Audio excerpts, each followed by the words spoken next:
علی رسولہ الکریم اما بعد فاعوذ باللہ من الشیطان الرجیم بسم اللہ الرحمن الرحیم۔ پچھلی ویڈیو کے اندر ہم نے مرزا کی دو غلطیاں پوائنٹ آؤٹ کی تھی۔ اب اس ویڈیو میں انشاءاللہ تعالی اس کی ایک اور غلطی پوائنٹ آؤٹ کریں گے۔ پچھلی ویڈیو کے اندر میں نے یہ بات آپ سے عرض کی تھی کہ سیدنا علی المرتضیٰ رضی اللہ تعالیٰ عنہ کی مناقب کے اندر جو حدیث ہے بخاری اور مسلم کی متفق علیہ روایت ہے کہ ان تکون منی بمنزلۃ ہارون من موسیٰ، اس کی جو غلط تشریح مرزے نے کی ہے اس کی دو باتیں میں نے آپ کے سامنے عرض کر دی تھی۔ اب تیسری بات آج آپ کے سامنے عرض کروں گا۔ مرزے نے اس حدیث کا معنی یہ نکالا ہے کہ اس حدیث کے اندر امپلائڈ ہے کہ اگر کوئی نبی ہوتا تو وہ علی نبی بن جاتا۔ یہ آپ سن لیں۔ ہمارے مگر میرے بعد کوئی نبی نہیں ہے، یعنی اگر نبی کوئی ہوتا تو یہ بھی نبی بن جاتا، چونکہ میرے بعد کوئی نبی نہیں ہے اس لیے علی نبی نہیں بنا، ورنہ اس میں امپلائڈ ہے۔ یہ آپ نے مرزا علی کا کلپ سن لیا۔ اس کلپ کے اندر مرزا علی نے یہ ثابت کرنے کی کوشش کی ہے کہ نبی اکرم صلی اللہ علیہ وسلم نے علی المرتضیٰ رضی اللہ تعالیٰ عنہ کو جہت نبوت کے اندر شامل کیا تھا۔ اب ہم نے دیکھنا یہ ہے کہ آیا نبی اکرم صلی اللہ علیہ وسلم نے علی المرتضیٰ رضی اللہ تعالیٰ عنہ کو جہت نبوت میں شامل کیا ہے یا جہت نبوت میں شامل نہیں کیا؟ اس حدیث کے اندر امپلائڈ ہے، اس حدیث کے اندر امپلائڈ نہیں ہے۔ میں تین محدثین کے حوالے آپ کے سامنے پیش کروں گا۔ نمبر 1، عمدۃ القاری علامہ بدر الدین عینی رحمہ اللہ تعالیٰ کی شرح ہے، یہ بخاری شریف کی شرح ہے۔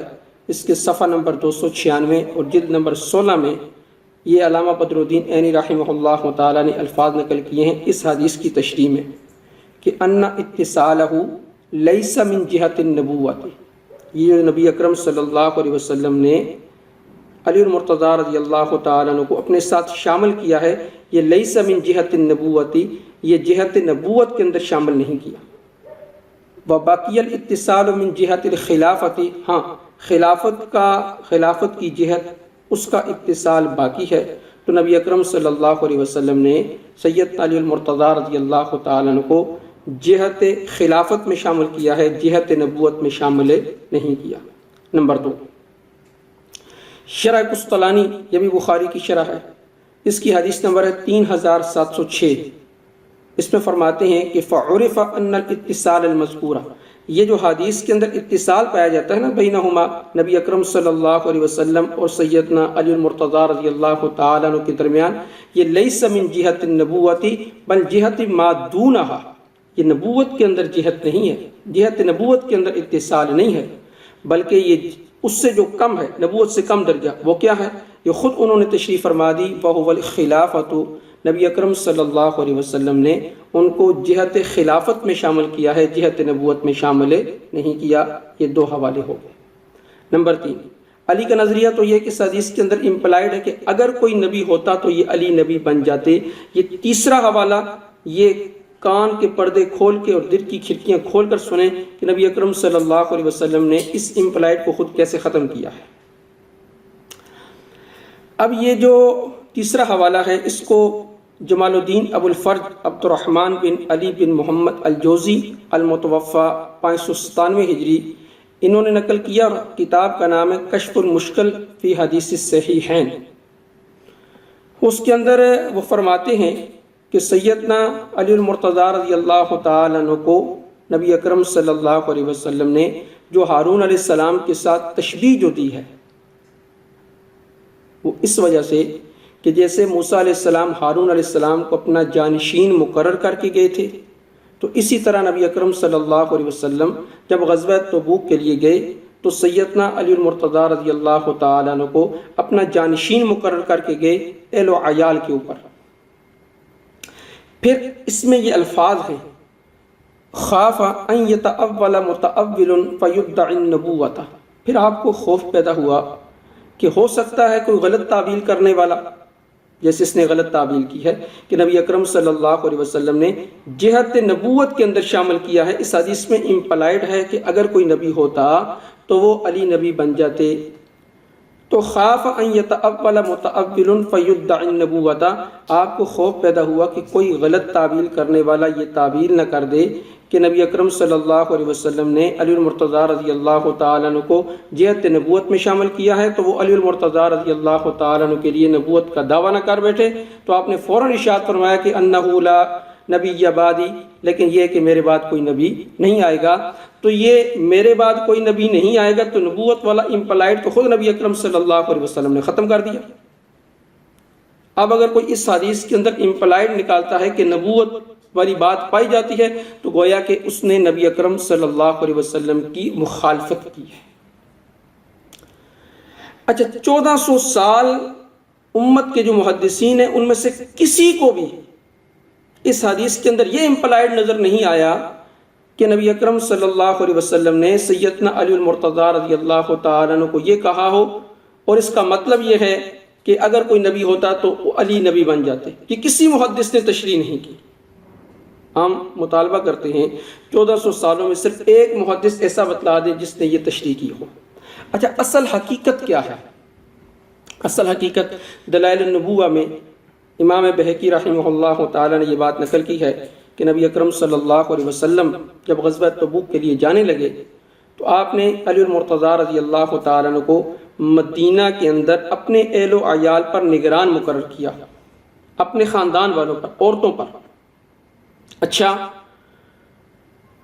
جب آپ چلے گئے اور جرف کے مقام پر پہنچے تو منافقین نے کہنا شروع کر دیا کہ نبی اکرم صلی اللہ علیہ وسلم نے علی المرتضیٰ رضی اللہ تعالیٰ عنہ کو اس لیے پیچھے چھوڑ دیا، یہ آپ پر بوجھ تھے، فلاں تھا، بہت ساری باتیں کی انہوں نے۔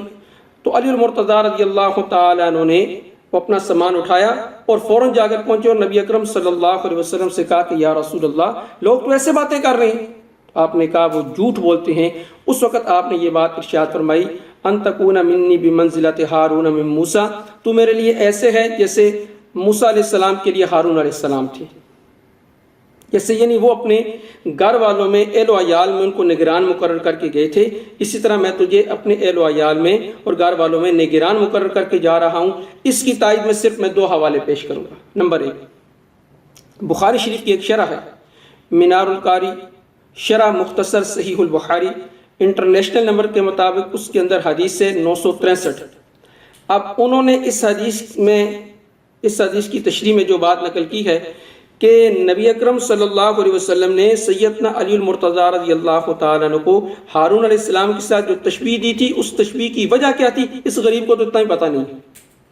فرمایا کہ یہ الفاظ ارشاد فرمانے کے بعد ان تکون منی بمنزلۃ ہارون من موسیٰ، وہ تشریح کرتے ہیں کہ الا یرضیک، آپ نے کیا تو اس بات پر راضی نہیں کہ ان اجعلک بمنزلۃ ہارون، کہ میں تجھے بناؤں بمنزلہ ہارون علیہ السلام کے، کہ جیسے موسیٰ علیہ السلام ان کو خلیفہ اور اپنا نائب مقرر کر کے گئے تھے اپنے اہل و عیال پر، اپنی قوم پر، جب وہ اللہ سے مناجات کرنے کے لیے گئے تھے، کذالک انت، تو بھی اسی طرح ہے، یعنی جیسے وہ اہل و عیال پر نگران مقرر کر کے گئے تھے، میں بھی تجھے اہل و عیال کے اوپر نگران مقرر کر کے جا رہا ہوں۔ یہ تھی اصل بات۔ اس کی تائید میں دوسرا حوالہ سن لیں۔ یہ دوسرا جو حوالہ ہے اس کو علامہ ابن حجر اسقلانی رحمہ اللہ تعالی نے نقل کیا، اور عطا بن ابی رباح رضی اللہ تعالی عنہ کی حدیث ہے۔ عطا بن ابی رباح رحمہ اللہ تعالی فرماتے ہیں کہ نبی اکرم صلی اللہ علیہ وسلم نے علی المرتضیٰ رضی اللہ تعالی عنہ سے کہا، یا علی اخلفنی فی اہلی واضرب وخذ وعظ ثم دعا نساءہ، پھر آپ نے عورتوں کو بلایا اور عورتوں کو کہا، فقال اسمعنا لعلی واطعنا، تم نے علی المرتضیٰ رضی اللہ تعالیٰ عنہ کی بات سننی بھی ہے اور اس کی اطاعت بھی کرنی ہے۔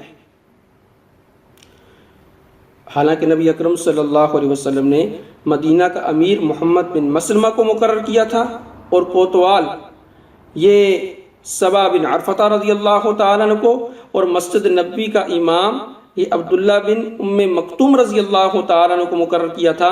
علی المرتضیٰ رضی اللہ تعالیٰ عنہ کو صرف آپ نے اہل و عیال کی نگرانی کے لیے مقرر کیا تھا، کیونکہ آپ اہل و عیال کی نگرانی کے لیے کسی غیر محرم کو تو مقرر نہیں کر سکتے تھے نا، کسی محرم کو مقرر کرنا تھا، اور علی المرتضیٰ رضی اللہ تعالیٰ عنہ آپ کے چچا زاد بھائی تھے۔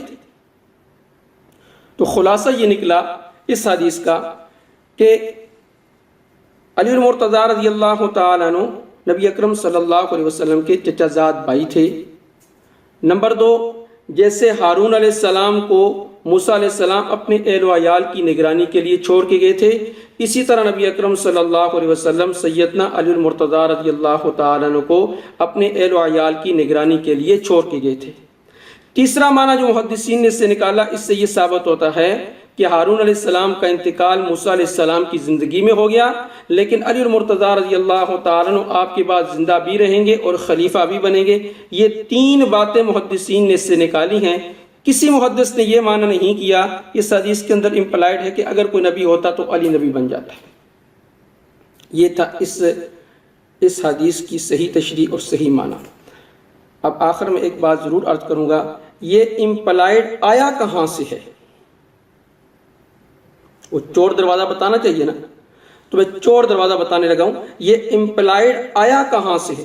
علامہ قرطبی رحمہ اللہ تعالیٰ نے بھی یہ بات نقل کی ہے، المتوفا 671 ہجری۔ وہ فرماتے ہیں قال انما قال ذلك تحذير مما وقع فيه قوم موسى من الغلو كولاة الروافض فإنهم زعما أنه نبي يوحى إليه، کہ روافض کا یہ عقیدہ تھا کہ سیدنا علی المرتضیٰ رضی اللہ تعالیٰ عنہ نبی ہیں اور ان کی طرف وحی آتی ہے۔ روافض نے تو یہ عقیدہ اپنایا، اور مرزا صاف صاف تو نہیں کہہ سکتا تھا، اس نے درمیانی راستہ اختیار کیا۔ اس حدیث کے اندر امپلائڈ ہے، اور اگر کوئی نبی ہوتا تو علی نبی بن جاتے۔